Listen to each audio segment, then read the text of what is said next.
Hello everyone, today we are covering the story of a cute little princess who tries to keep her distance from her family because she remembers the bad memories of her previous life. But it is not going to be easy for her, as her father and everyone around her really adores the princess, and she has to find a way to deal with everyone and everything. Before she was a princess, the protagonist of the story, Yoon Jae-ol, was a young woman in poor financial condition, and her ex-convict father forcefully took whatever little money she had been saving. One day, when she had nothing on her hands, her father chased her to the rooftop, demanding all the money she had.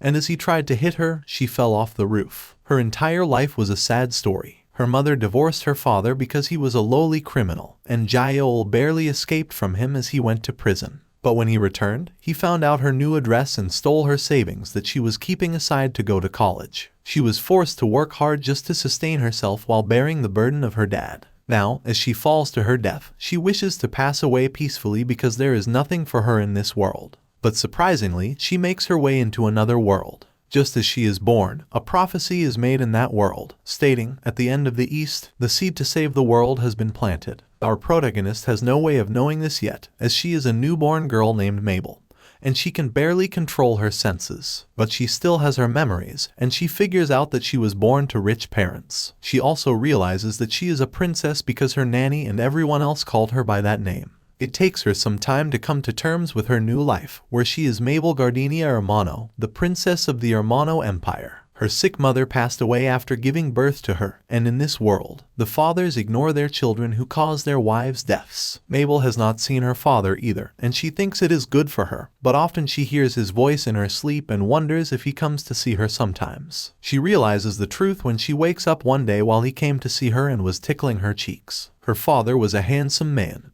and on top of that, he was the emperor of the Hermano Empire. He loved the former Empress Siana, who was Mabel's mother, and he wishes that she could see their daughter too. He promises to always be there for his daughter and care for her, but she does not want to be bothered by a family in this world, as her memories of her previous life are quite traumatic. Her father loved her in childhood, but eventually everything fell into ruin, and she does not want anything like that to happen again. In the world Mabel was born into, there were three powerful nations on the continent. The Hermano Empire was the largest, and the second largest nation, the Devil Empire, was their enemy, and the Holy Kingdom of Abelardo was situated between them, and it represented the god Hades. On the day Mabel was born, an oracle came to the Holy Kingdom and prophesied that, at the end of the East, the seed to save the world has been planted. Thunder and lightning struck the Hermano Imperial Palace at Mabel's birth, and Abelardo was convinced that the seed mentioned in the prophecy was Mabel. They wanted the emperor to hand over his daughter to the Holy Kingdom so that she could be brought up to save the world,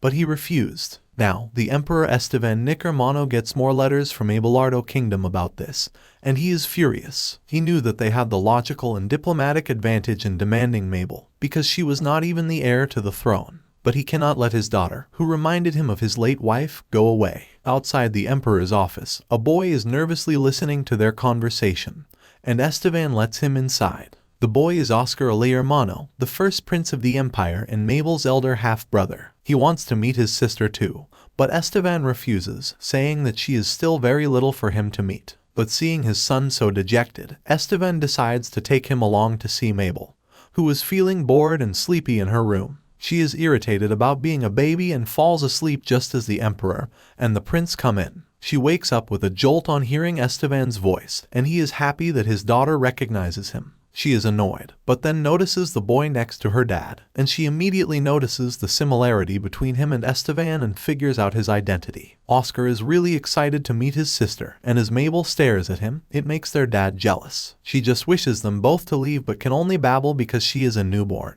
and they think that she is trying to call them. She wants her nanny Ruby to help her, but she also doesn't understand her and thinks that the girl is hungry. She prepares milk for Mabel, and her brother and father intently watch her drink it, and then Esteban shocks her by holding her in his arms and feeding her, despite her resistance. She is uncomfortable but drinks it quickly so that he will leave, but as he tries to kiss her forehead, she spits out the milk she just drank on his face. Everyone is shocked, but then Esteban tells them that the milk Mabel just spit out was holy water, and while the girl thinks that this is ridiculous, she sees the drops of water floating upwards. Mabel is shocked and cannot believe it, but everyone seems to agree with her father. As Esteban tries to burp her, Oscar says that he also wants to hold his sister, but he is given a silent refusal. Mabel wishes that this was a one-off incident, and the father and son don't come to disturb her again, but they keep on coming to see her. She is fed up and frustrated when she hears two servants, Xavier and Laurima, talking about a divine beast egg that hatched in the northern forest on the same day that the princess was born. Xavier tells stories about the divine beast being a cat with golden fur, and Laurima does not believe him, and Mabel agrees with her. But she enjoys the bickering between the two, as it seemed they were quite close. But while they are busy arguing, she practices moving her body as she wants to grow up quickly. She had made some progress with her hands but failed when she tried to lift her chin, and she was angry and disappointed because of that. Then Oscar comes to her room directly from his training, and since he is dirty, the nanny asks him to take a bath before playing with the princess. Then suddenly, Ruby notices that Mabel is sweating, and she does not know it is because of the exercise, so she thinks it is a cold and immediately calls the doctor. Mabel is shocked by her faulty judgment, and when Oscar comes out from the bath, he also agrees with the nanny and starts fussing over his sister. On top of that, Esteban also comes running from his duties to see her, and Mabel is surprised to see that he looked worried and anxious. Luckily, the doctor clears up the suspicions and says that the girl must have felt warm suddenly, but the weather inside the castle was kept constant with magic, and it should not have happened. Esteban is relieved that Mabel is fine, and as he picks her up and hugs her, she feels strange, because this time, she felt weirdly comfortable in his arms. Esteban was in a meeting just before learning that Mabel was ill, talking about a unique prisoner that his soldiers had captured. The prisoner was called Devlin's Devil, a ruthless assassin who was so strong and skilled that he never left any witnesses. But last month, the soldiers miraculously captured him and found out that he was just a child. As the Emperor hears that, even he is shocked and learns that he is being escorted to the castle prison right now. But before the meeting could continue, he got news about Mabel being ill and ran to her room. The ministers in the meeting realized that the Emperor was quite fond of his daughter, and they hope that she recovers quickly because, after the death of Empress Siana, the princess was the only person keeping Esteban from returning to his Blood Emperor phase. The ministers are terrified just thinking about it, and they send their best wishes in the form of various gifts to Mabel the next day. The peace returns after the incident, and soon it is time for Mabel to go on her first outing. Along with her nanny Ruby, Laurima, Xavier, and Oscar, she is dressed in a cute outfit and being taken outside in a fancy stroller. Mabel does not want it, as she would prefer to be left alone, and going out was too bothersome. But she changes her views quickly when she sees the Grand Imperial Palace. Then she suddenly starts feeling cold because the magic cannot regulate the temperature there, and Oscar tries to give his coat to her, and Laurima drapes it around her, blocking her vision. But then their group runs into the Emperor,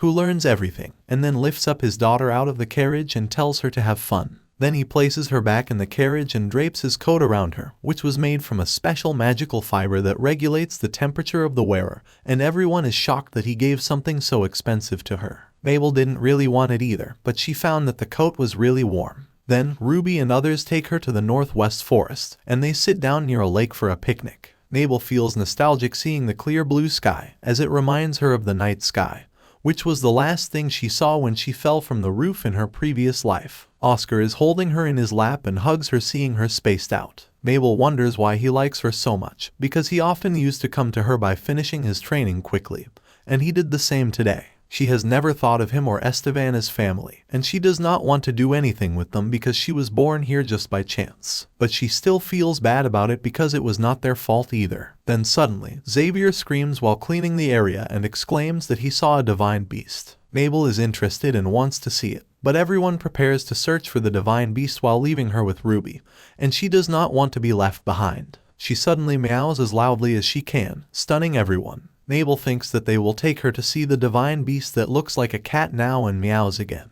And when Ruby exclaims that the princess only took 2 months to say her first word, Mabel realizes that she made an impulsive mistake because her body was young and she couldn't control it fully. She wonders what she should do now, and the reactions of her group are varied. Laurima is really excited that the princess is a genius and hugs her, while Oscar is dejected because Mabel said meow before she called him brother and he lost to a cat. She realizes that too, and to cheer him up, she stretches her hands towards him, and the nanny tells Oscar that the girl was asking for a hug. Mabel has never hugged anyone first before since she was reborn, but seeing Oscar so heartbroken, she could not stop herself from comforting him. Her method works, and her brother is happy now, and she hopes that he will take her to see the divine cat beast now. She meows again, deciding that she will not say anything for a long time except meow to prove that she is not a genius. The group decides to take her into the forest to look for the divine beast, and when they find nothing, Laurima and Xavier start bickering again. Mabel is disappointed that she did not get to see the cat, but then she notices something sparkling and meows frantically. Then suddenly, the divine beast, a golden kitten with a single horn on its forehead, comes forward, and everyone is shocked to see it. The cat only pays attention to Mabel and starts walking towards her, but then runs away as she is startled by the girl, who sneezes due to her hair. Ruby thinks that Mabel was sneezing because she was feeling cold and decides to return to the castle. Mabel thinks that perhaps going out on walks is not a bad thing at all, as she gets to have fun and see a cat. As they return to the castle, Oscar stops as he sees someone, and Mabel sees a tall woman with sharp green eyes. The nanny greets the woman and then tells the girl that she was Pacifica Donovan, Oscar's biological mother, and was known as the Iron-Blooded Duke. Her marriage to Estevan was one of convenience, and they divorced shortly after Oscar was born, and then Pacifica became a duke. Oscar fears his mom, and Mabel is surprised to learn that he was scared of the woman when he was quite carefree in front of the emperor. She also decides to be careful around Pacifica because she might not like her either. Oscar takes her stroller and heads for Mabel's room without greeting his mother, and they are both relieved when she is out of sight. But then they come across the guards fighting someone, and as Mabel looks towards the gate where the fight was taking place, she finds a boy clad in all black with dark magic being released from his body. He was overpowering the knights, but as his eyes meet her, she feels a strange sensation she cannot describe.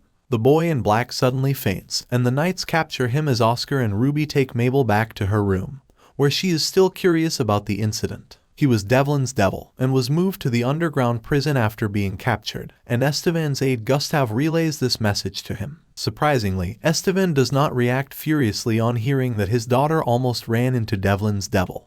But when he hears about what happened in the forest, he is shocked. Mabel had said her first words, and they were meow. Hearing that makes Estevan angry, and Gustav fears for his life as the emperor releases his destructive energy and destroys the ceramics in his office. Estevan immediately rushes to Mabel's room and asks Gustav to follow him, who wonders if not hearing his daughter's first words was more important to Estevan than her meeting a dangerous terrorist. In Mabel's room, Ruby and others are trying to heat up the room so that she does not feel cold, and though she is uncomfortable, she knows that crying will only be understood as her hunger. Then she starts thinking about the red-eyed boy she met earlier, and the strange feeling when their eyes met. Just then, Estevan comes to her room and starts fussing about everything and pestering her nanny. Mabel realizes what was wrong, so she meows in front of her dad, and that was exactly what he was here for. He is happy to hear her first words, and though he is disappointed since he wanted the first words to be Papa, his mood is better now. Then suddenly, he tells Mabel that if she likes cats so much, he will give her the northern forest,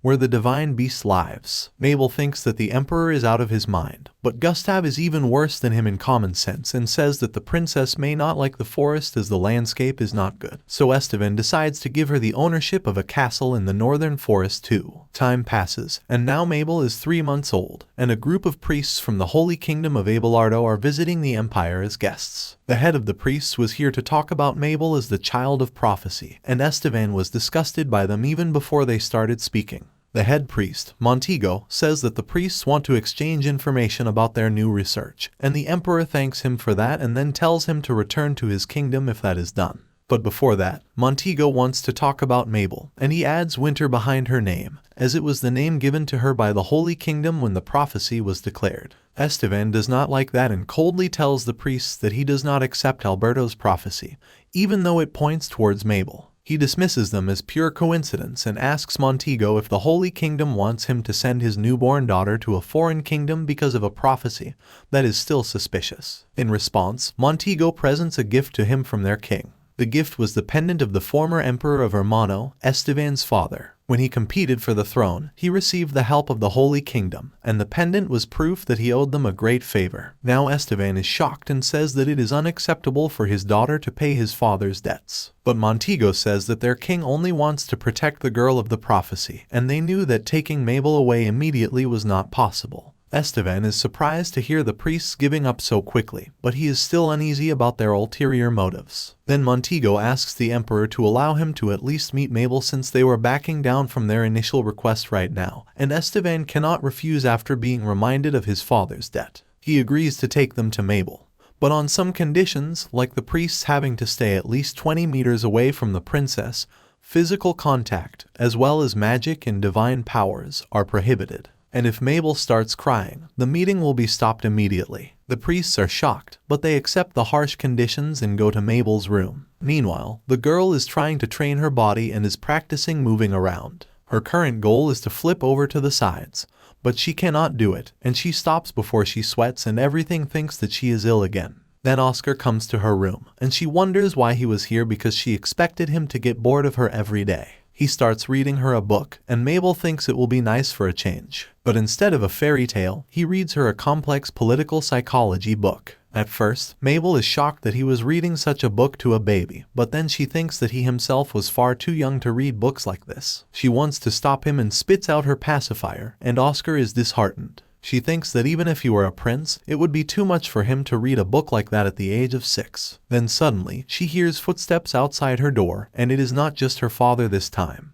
Estevan enters her room along with the priests of Abelardo, and Mabel feels weird as the priests get closer to her. Montego approaches her, and she feels more nauseous and suffocated as he gets closer to her. Estevan stops him from getting too close, and the priest says that he could not control himself as he saw the child of prophecy with infinite divine power. Mabel is hearing this for the first time, but she can't focus on anything because of the nostalgia the strange priest brought along with him. Oscar also notices that his sister is uneasy, and he comforts her as he tells her about the priests. Estevan says that they should stop the meeting now, and as they head back, Montego asks him about how they caught Devlin's devil and how many casualties they faced. Mabel hears it too, and she immediately realizes that they were talking about the boy from the other day. Montego warns Estevan that Devlin was on the move recently, and they may try to take their special weapon back from the Hermano Empire. As soon as the priests leave, Mabel feels at ease, and she wonders why she was so uncomfortable with them. Estevan is also cautious about their motive and wonders what reason Montego had to bring Devlin into the conversation. Mabel is also curious about the priests and why her father was keeping them away from her, but Oscar tells her that she does not need to know the details. At night, as Ruby and Xavier leave after making sure that Mabel is asleep, she gets up so that she can train her body. Nighttime was the only time she had, and thankfully her nanny stayed in the next room since she was a quiet kid. Mabel tries to flip her body around, but she cannot do it. She wants to start walking as soon as possible so that she can escape the affection her father and her brother shower on her. But that leads her to think that neither Estevan nor Oscar deserve a daughter or a sister like her, and if they knew the truth, they would not want her. Then suddenly, she hears the sound of the window opening, and footsteps approach her crib. Mabel is nervous as the footsteps come closer, and she cannot even turn around to see who it is, but she is certain that it is not someone she knows. But just as the person gets close enough, she feels the nauseousness she felt before, and she has realized that the intruder is the head priest. The priest coddles her before he tries to kidnap her, and Mabel cries loudly to call someone for help. Montego tries to calm her down, but before he can do anything, someone rushes to her room. Now the priest panics and wants to leave with the girl immediately, but as he reaches to grab Mabel, her body moves on its own in desperation, and she flips over. Montego is shocked, and Mabel is overjoyed that she managed to flip and forget about the kidnapping for a moment. Then Estevan breaks through her locked door, and Mabel thinks that she will be fine now. The Emperor is furious and asks Montego what he was doing with his daughter, and when he replies that he did not even touch her, Estevan asks him why she was lying on her stomach. Montego stammers and explains that she flipped herself, and now the Emperor is furious and draws out his sword. He says that because of someone like him, he could not see his daughter's first flip, and both Mabel and Montego are shocked upon hearing his reasons. But Estevan does not kill him immediately and arrests him, while the people in the palace gather around Mabel's room.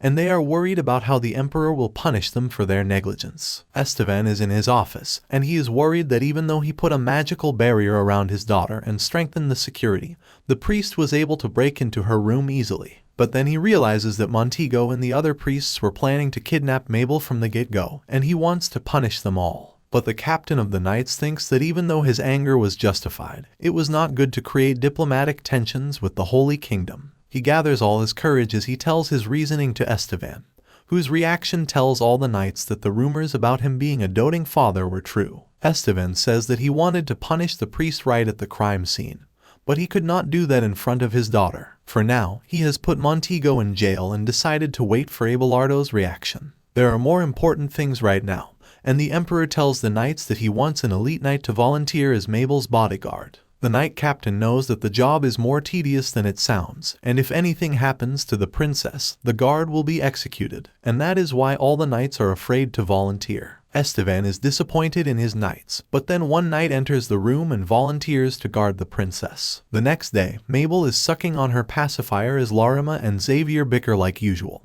and she is jealous of their close relationship as she also wanted something like that. She does not think she can have such a relationship with Oscar, and while she is busy with her thoughts, the knight who volunteered to be her bodyguard enters her room. Mabel is shocked to see a stranger and wonders if he was an assassin, and when the man acts quite friendly, she immediately dislikes him. The knight realizes it too, but then the nanny comes into the room, and as she greets the knight as Sir Lissandro Donovan, Mabel wonders if he was Ruby's acquaintance. But then the knight starts flirting with Ruby, saying that he was happy that he would see her every day in the future. The nanny also says that she is glad that he has joined as the princess's bodyguard, as it will be reassuring to have a master of swordsmanship around. Mabel is shocked to hear this news because, by now, she has made the connection that Lissandro's last name was Donovan, which was the same as Oscar's mother's surname. She does not think that the family of the former empress could be trusted so easily with her life. On top of that, she already hates his playboy-like attitude and wants him to stay away from her nanny. As Lissandro notices Mabel's cold attitude towards him,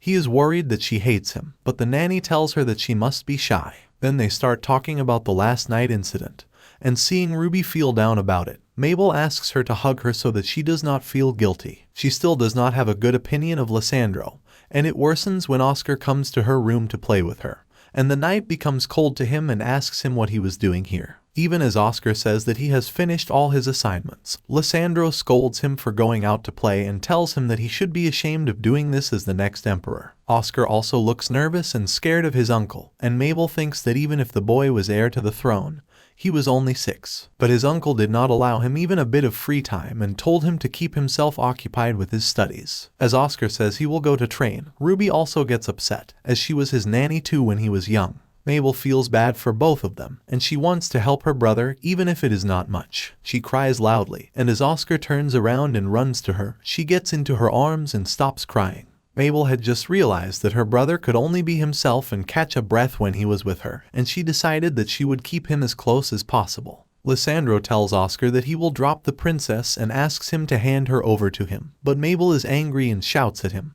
calling him a jerk, but it comes out as jark. The knight is shocked. Mabel repeats these words furiously, and Ruby intervenes and asks him to leave, saying that the girl must be shy. She also says that Mabel is fond of her brother and looks for him all day, and though the princess knows this is not true, she decides to act like that to save Oscar. Lissandro believes the lies Ruby put together so effortlessly, and he ruffles Oscar's hair and tells him to have fun. On his way out, Lissandro meets his sister Pacifica, who has heard about him becoming the princess's bodyguard. He says that there was no one else interested in the job, and he loves babies too. Pacifica tells him to stop behaving like a fool and asks him his opinion of Mabel, and he can only describe her as a cute angel. Pacifica does not reply, and Lissandro says that he knows that his sister is not good with children, and that is why she instructed him to be extra strict with him. In the past, Oscar was always lonely as his mother did not pay attention to him, and Lissandro kept him company and played with him. But Pacifica told the boy to stop being immature, appointed Lissandro as his tutor, and told him to be strict with him. Now he wants to tell his sister that she was being too harsh on the boy, but she does not wait for him to finish his sentence and goes back to work. Lissandro knows that her sister would not come to just have a chat for him, and he wonders if she already hated Mabel for no reason. But more than that, the knight is worried that Mabel hates him, and he wants to do something to avoid that. Soon, summer arrives, and Mabel has been very bored all this time. She thinks that time is moving too slowly for her because she has memories of her past life. Thankfully, she had enough time to train her body, and she could perfectly crawl right now, but she keeps most of her progress a secret from everyone. She has also started to eat baby food, even though it was still given alternatively with formula milk. But Mabel can't wait to eat real food, and she is sure that, as a member of the imperial family, she will eat the finest cuisines. In her past life, she could not afford to eat good food and had to go for the cheapest options, and those memories make her sad. Then Lysandro comes to her room like every day,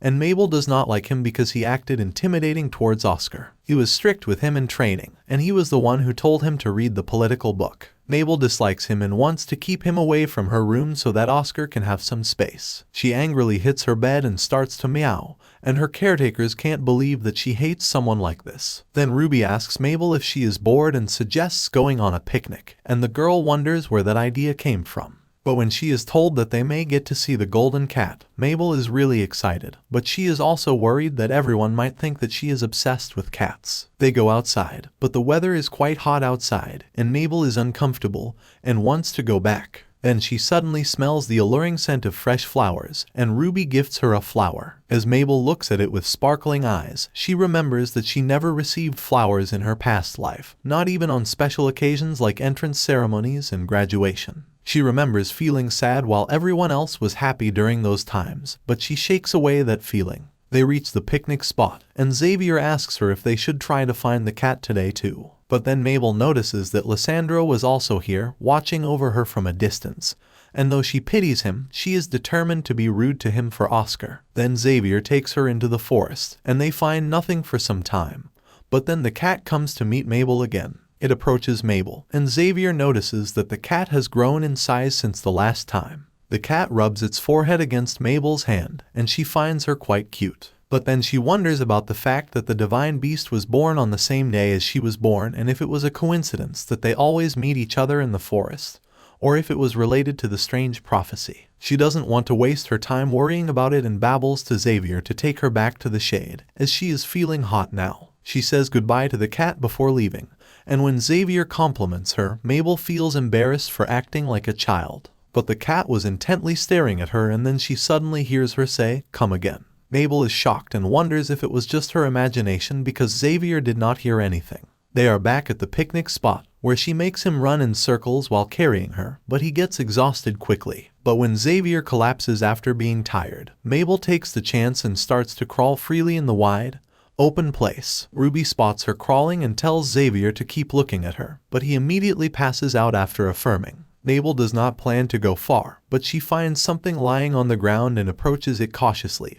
and she is stunned when she finds someone lying behind a bush. It was the boy called Devlin's Devil, and Mabel approaches him because he is unconscious. She wonders if he was captured by the knights earlier, and what he was doing out here. His body was covered with blood and injuries, and she thinks that it was quite cruel for the knights to torture him because he was just around Oscar's age. She wants to help him, but she can't do much and doesn't even have energy. By this time, Ruby has spotted her near the bush and sent Xavier after her, and hearing him come close, Mabel panics because she does not want the boy to be found out. She wonders what to do and then decides to hide the boy under the fallen leaves. As she throws leaves on his face, the boy suddenly wakes up, and as Mabel looks into his red eyes, she feels like she will be sucked in. But Xavier is getting close, so she decides to leave immediately and crawls towards him. As Xavier picks her up and walks away, the girl is still worried about the boy. Devlin's Devil is still stunned as he thinks about the incidents that led him to this condition. His past felt like a dream where he was floating in endless darkness and killing people randomly without conscience. He came back to his senses just for a little while when he was in prison,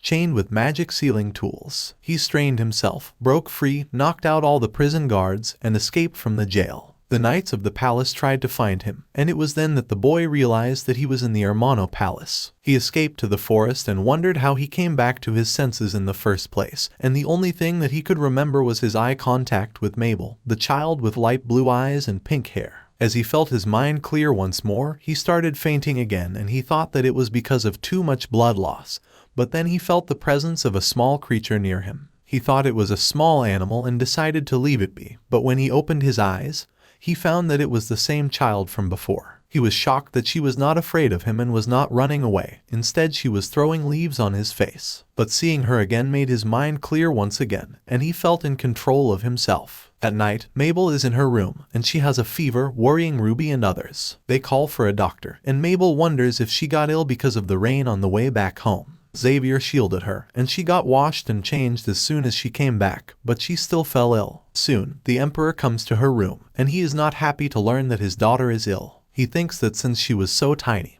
even a little cold was too much for her to bear, and he wishes to take her sickness away so that she can get better. The doctor prescribes her some medicines, and Esteban is still nervous. He wants to stick with her daughter till she becomes healthy again, when suddenly the door opens with a loud bang, and Gustav comes running in, declaring that there was an emergency. But as soon as he looks at the angry face of Esteban, he apologizes for shouting. He then nervously reports that Devlin's devil escaped after breaking free and knocking out the guards. The knights followed the blood trail, but it vanished in the northern forests. Esteban is shocked to hear that, and he is thankful that his daughter did not meet the criminal when she went for her walk.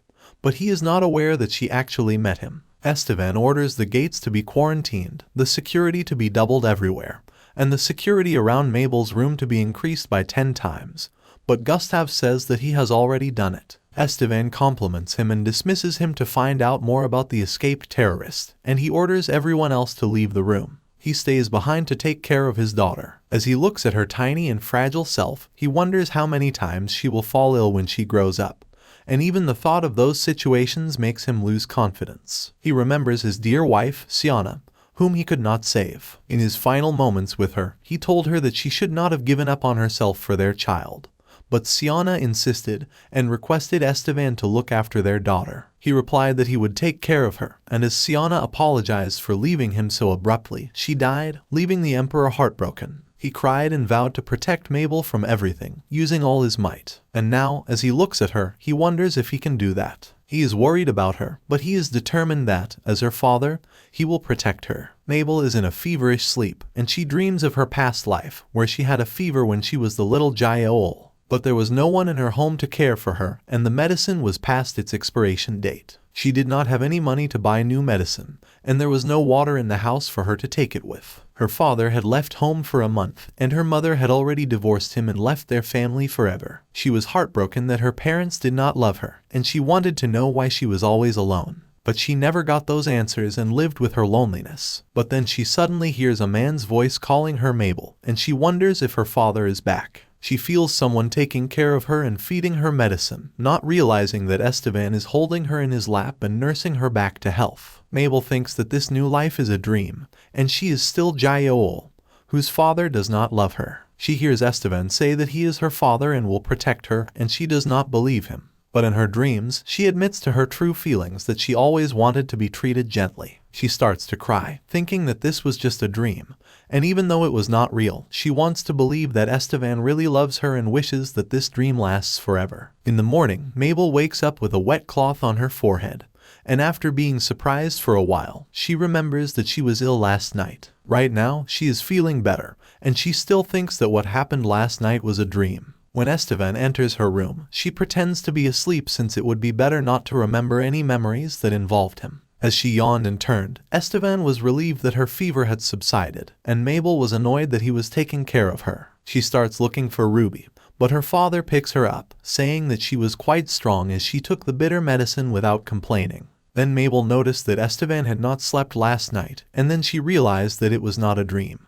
But her father was really taking care of her the last night. She starts crying as she realizes that, and Esteban picks her up and hugs her. As he comforts her, Mabel wonders if he really loved her, but she does not understand why he would do that.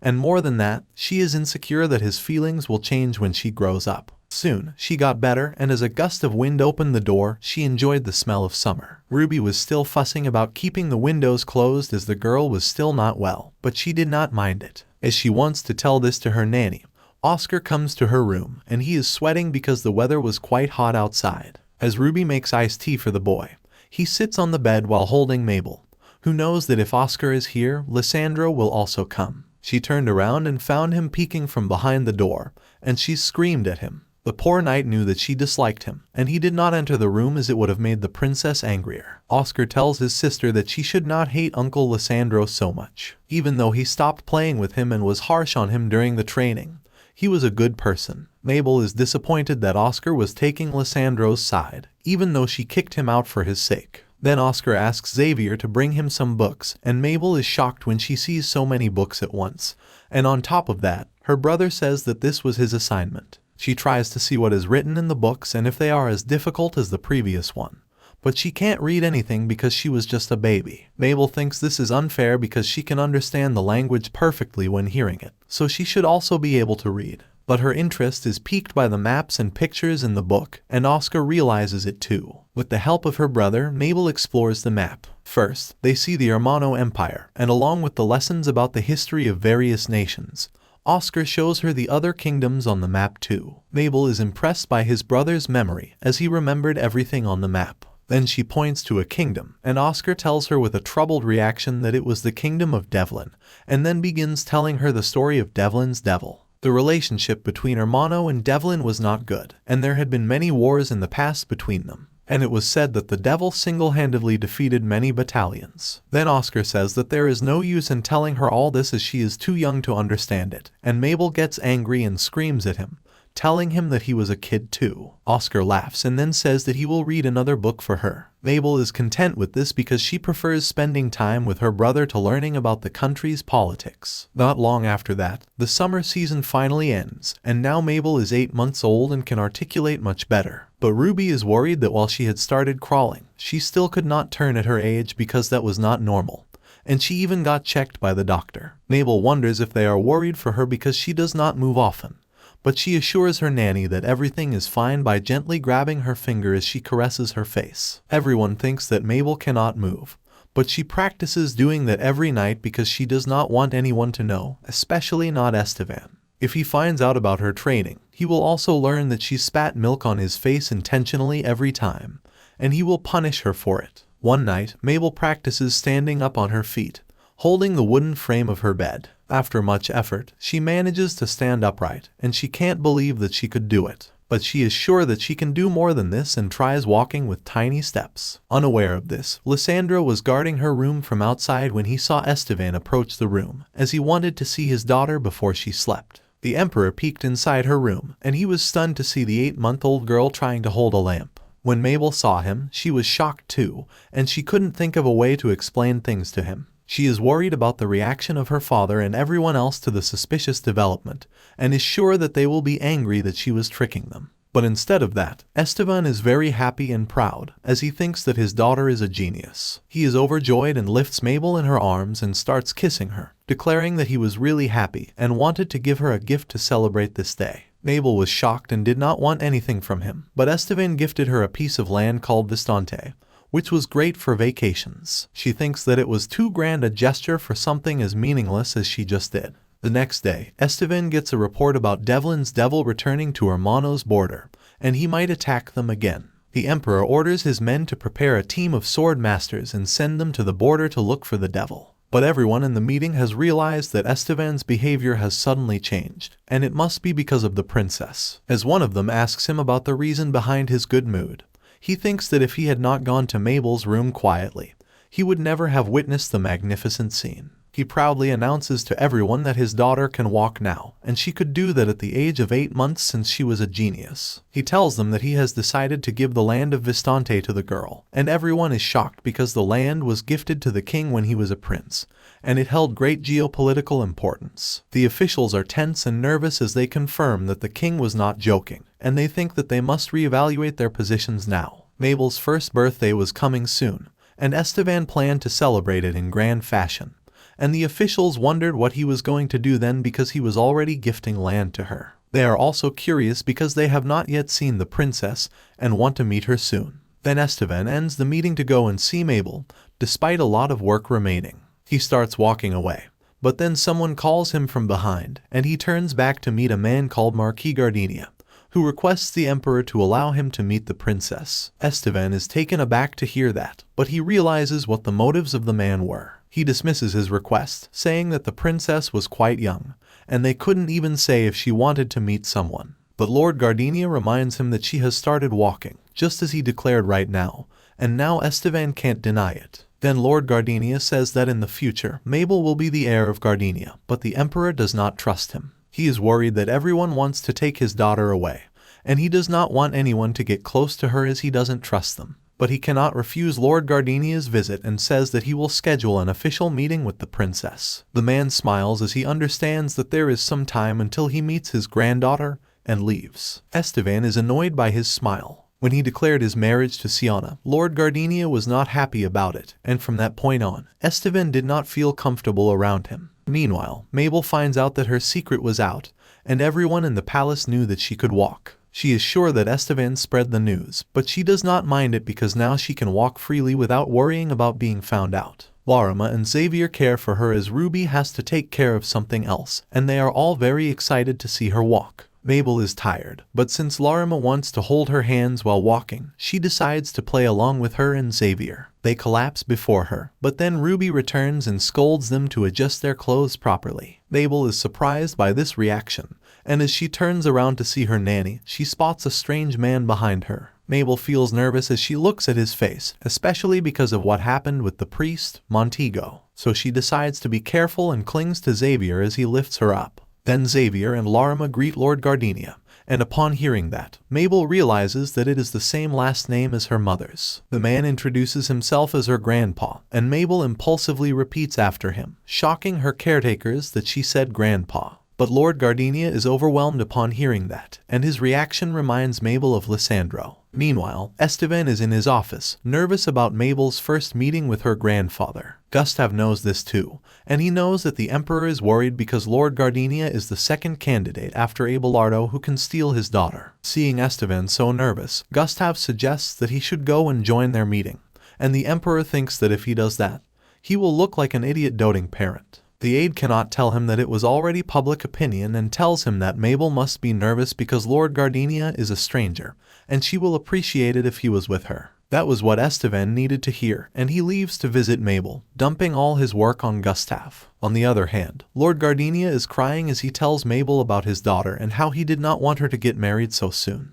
On top of that, he did not want her to be with Esteban, as he was a cruel and heartless man. Mabel finds this bit hard to believe and learns that when Esteban was a prince, he did not care about anyone and was called the worst kind of person. After divorcing his first wife, he proposed to Siana, a wonderful person, who surprisingly accepted his proposal even though her father was not in favor of the marriage. Mabel feels pity for Lord Gardenia, as she is his only family now, and she calls him Gangpa to cheer him up. But then Esteban comes to the room and asks Mabel to come to him if she is scared of the strange man. Mabel senses the tension between the Emperor and his father-in-law, and she does not want to be a part of it. She wants to escape to Ruby, but in a hurry, she jumps down from her grandpa's lap, shocking everyone yet again. But rather than sticking to that surprise, Lord Gardenia and Esteban start arguing that the girl was a genius because of their bloodlines. Mabel does not care about him and wants to go to her nanny, but when she turns back, she finds her father and grandfather in a competition to call her to them.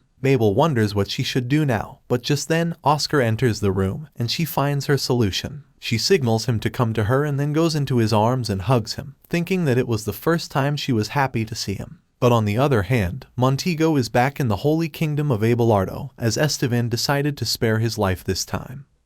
But he was banned from entering Hermano ever again. But the greater problem is before him right now, as he stands in the presence of the King of Abelardo, also known as the Holy King, who asks him where the child of prophecy was. The king with golden hair and red eyes already knew that Mabel was not with the priest, and he had expected that much. The real mission Montego was on was to check the security of Mabel so that they could prepare to kidnap her later. This was the plan of the Holy King, Michael Abelardo, a man whose age was not known as his appearance never changed. Montego is one of the rare people who can see him frequently, but even he does not want to know more about Michael because he is sure that he has an evil personality. Back in Mabel's palace, she is crying as Ruby and Laurima see what is wrong. As the nanny looks into her mouth, she laughs even though Mabel is in pain. When Ruby tells her coworkers that the princess was toothing, Mabel is also shocked, and she is really happy to learn that. She thinks that once her teeth emerge, she will start to speak and will even be able to eat solid food. Ruby has already delivered the news to the Emperor, and she orders Laurima and Xavier to prepare for his welcome. Mabel is surprised to learn about the speed of her nanny, but the pain is hard to bear. Then suddenly, Esteban bursts into her room, followed by the panting Gustav, and even Lysandro is watching her from behind the door. Mabel realizes that the knight was the one who relayed the information so quickly. Then Esteban gets on with his ritual of gifting Mabel something for every small achievement, and she is shocked and pressured about what he is going to give her this time. Mabel speaks up in gibberish, and after a bit of thinking, her father understands that she wants sweets. Mabel thinks that will be an adequate gift, but Esteban gifts a royal pastry chef to her this time, shocking her yet again. Soon, the emperor gets a letter from Holy King Michael, saying that he will visit to congratulate Mabel on her first birthday, and he tears the letter in anger. Esteban thinks of this letter as a declaration of war from Abelardo, but this time, he is sure to protect his daughter and decides to write a proper reply to the Holy King, plainly welcoming him to their empire. 2 months pass, and it is Mabel's birthday now, and Ruby is getting her ready for the ceremony. She places Mabel in front of the mirror, and it is her first time seeing herself as a baby, and she finally understands why everyone finds her so cute. But then she wonders why she has pink hair when both Esteban and Oscar have silver hair, and she notices that her eyes are blue like those of her father. Then Ruby shows her the dress she is going to wear, and Mabel is overwhelmed because it looks incredibly expensive. As the nanny combs her hair, she tells Mabel that her hair is like her mother, and she wonders how to react when she hears stories about her. Then Mabel is ready, and everyone is smitten by her, but when her father comes to get her, she finds him even more handsome and radiant than usual. He picks her up and wishes her a happy birthday, and Mabel feels like this is the first time she has heard someone wish her. In her past life, she did not get wishes or gifts, so this feeling is new for her. As Esteban kisses Mabel on the head, Gustav comes to tell him that everything is ready. He is looking almost dead because he has to keep up with the king's antics, and Mabel wishes him the best of luck as she is carried away. Esteban takes her to the banquet hall, and her heart is beating loudly in anticipation as she hears the loud music coming from inside. She is scared even as her father takes her into the room, but he comforts her, saying that they need to show their best to her, and she does not need to worry about keeping up with them. Mabel finds his words silly, but they make her feel better. They go inside, and everyone bows before the emperor and the princess, and Mabel looks at the people and the throne, beside which are 2 seats for her and Oscar. But she is shocked when Esteban sits her down on the throne and then welcomes everyone present to his daughter's birthday. Mabel wonders why she is sitting on the throne, and the people at the party are as shocked as her. She is panicking and fidgeting, as Esteban says that his daughter is a genius who started walking at 8 months. Then the emperor tells all the guests and ambassadors who had come here for the princess's birthday to enjoy themselves. Mabel is scared as she hears that because she fears Montego will be among the people. Esteban understood her worries and told her that the bad priest was banned from entering their empire. She is relieved and thinks that no one will try to kidnap her with this many people present. The festivities begin, and then Oscar comes to wish Mabel a happy birthday. He tells her that he wanted to be the first one to wish her, but their father banned everyone from doing that. And Mabel thinks that her father was so immature. But Oscar still wants to give her the first gift, which is a necklace he made himself. Mabel is overwhelmed, but then Oscar tells her that the other gifts were in a corner, and she is even more stressed out. But Esteban thinks that she is worried because the gifts are too few, and he tells her not to worry as he has prepared a special gift for her. Mabel was flustered, but then she suddenly felt the gaze of a hooded man on her, and she wondered who it was, unaware that it was the Holy King Michael. Then Esteban suddenly gets up, saying that he has an important announcement, and then he gently tells Mabel that he is giving her this country. She is knocked out of her senses by that statement and thinks that it was a dream because Esteban was saying nonsense. But it is not a dream, and as the emperor announces that he will give the throne to his daughter, Mabel is flabbergasted. Everyone attending the party is also greatly shocked, and Michael smirks as he knows what game Esteban was playing. He had planned this in advance 2 months ago. He had a secret meeting with Lord Gardenia and told him plans to make Mabel the new emperor. The Marquis was shocked, and Esteban told him about the pressure Abelardo was putting on them to take Mabel away. He planned to take away any basis for them to claim her, and that was only possible by giving her the throne. To convince Lord Gardenia, Esteban threatened him that he would never see Mabel again if he refused to cooperate.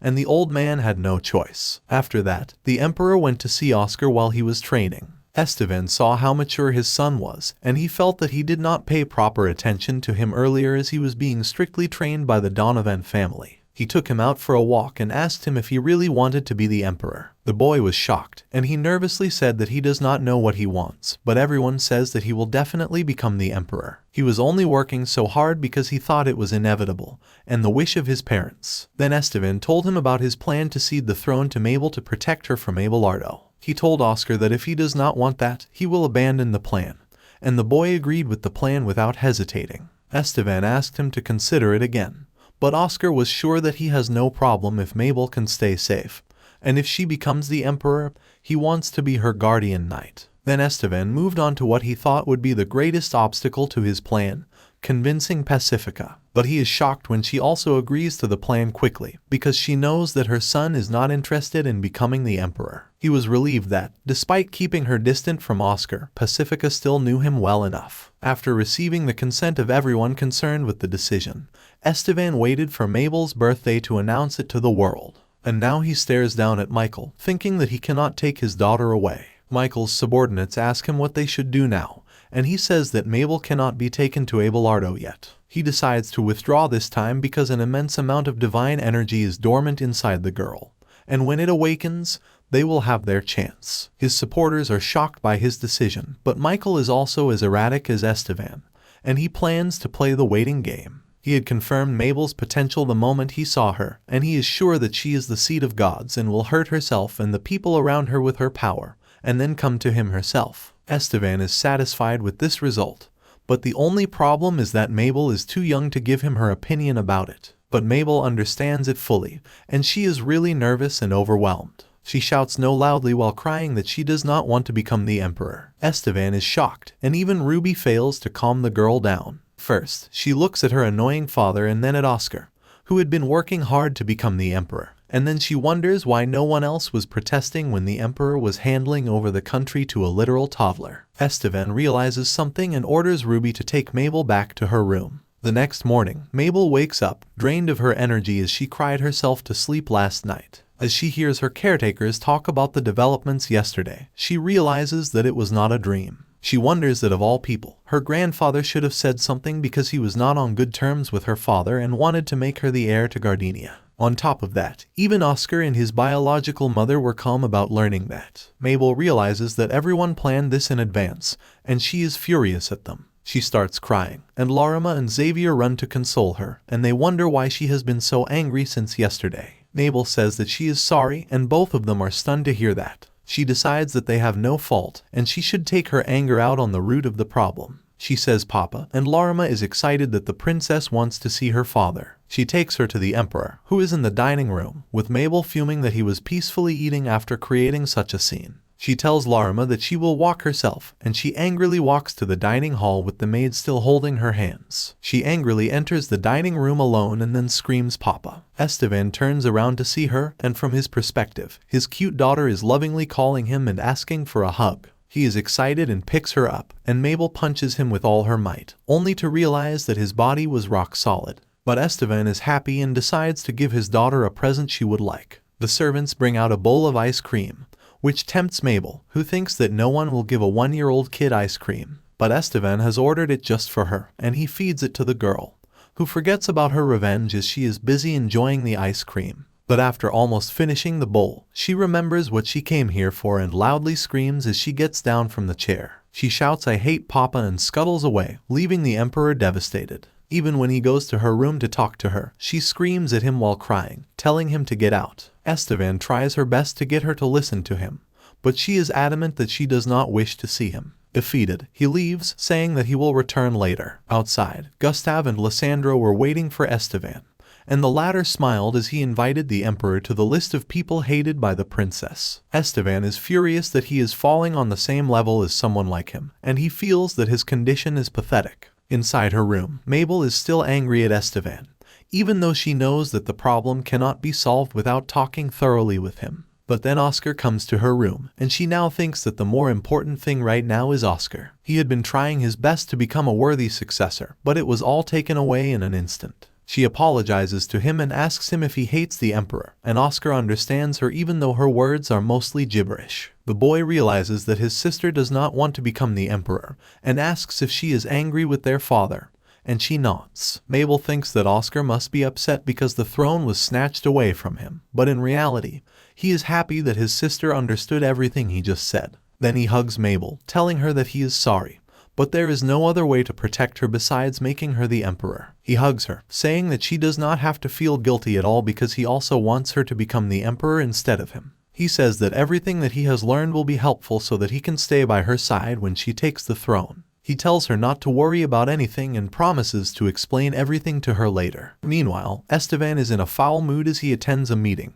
and all the officials are tense. They are talking about Duke Javier, who was scouting the southern mines and was about to return to the capital. Esteban hates Duke Javier, as he knows him as a cunning and cruel man who never gets his hands dirty and uses everyone he can as his pawns. He really wants to punish him, given the slightest chance, but he can only say that he wishes for good news from him. Then Esteban declares to end the meeting, but as he gets up, he suddenly collapses, and everyone is worried about him. Gustav runs to his side, thinking that the emperor is exhausted, but he says that he misses Mabel. His officials are all shocked, and Gustav thinks it was a strange reason to be dizzy. Back in the emperor's office, Gustav keeps on lecturing him to take care of his health, but he also pities him for being rejected by his own daughter. Esteban does not like the look of pity on his face and threatens Gustav with more work, and he decides to save his life by saying that Mabel has been going on picnics lately. Esteban immediately leaves to see her, with his aide following after him, full of worry. She is eating a snack while sitting with Oscar,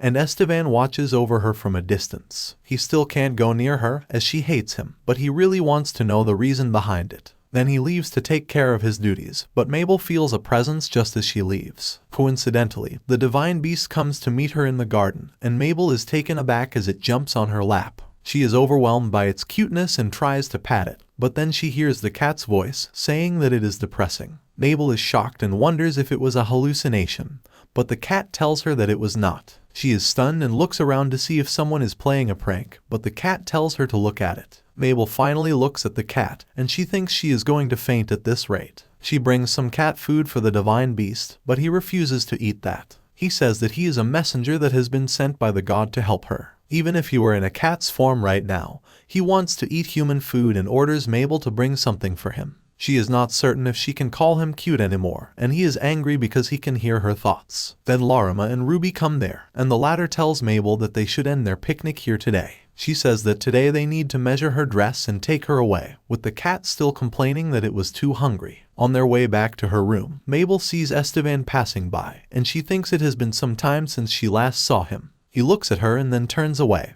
and she wonders if he ignored her. Mabel feels guilty about that, but she is glad that he is doing well. Esteban feels the same about her, and he had barely controlled himself from going to hug his daughter. But right now, he wants to prepare for Mabel's coronation. 1 month passes with Esteban being busy with the preparations and Mabel getting closer to the divine beast.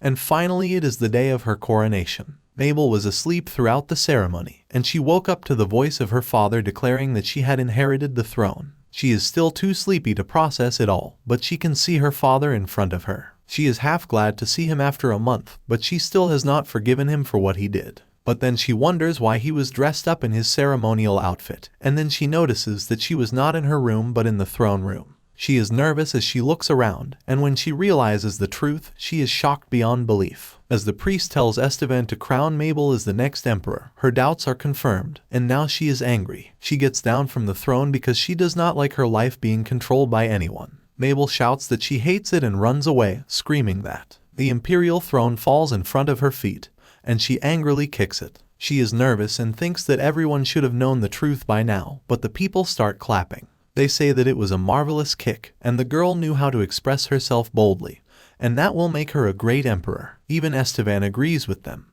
and as he walks towards Mabel and places a new crown on her head, he says that the old one is not good enough. He is smiling as he claps for her, and Mabel is stunned as she wonders, when did they prepare all this? Everyone cheers on her, and she realizes that she has no hope of escaping her fate. She becomes the emperor and even gets a new room, and Gustav becomes her assistant. He tells her that she can rest today, and her official work will start tomorrow. Mabel is defeated, but Gustav is quite cheerful as he leaves, saying that he will see the emperor tomorrow. Then Ruby comes to her room and hands her a toy, and Mabel thinks that this is what she should be playing with and not the crown. But even that does not ease her anxiety, and she thinks that it is only a matter of time before the country falls into ruin. Then she finally collects herself and decides that her new goal is to get rid of her title. With this, the video ends. Tell us what you think about it. If you enjoyed it and want to see more of this story, leave a like and tell us in the comments. Also, subscribe to our channel so that you can see more entertaining videos like this.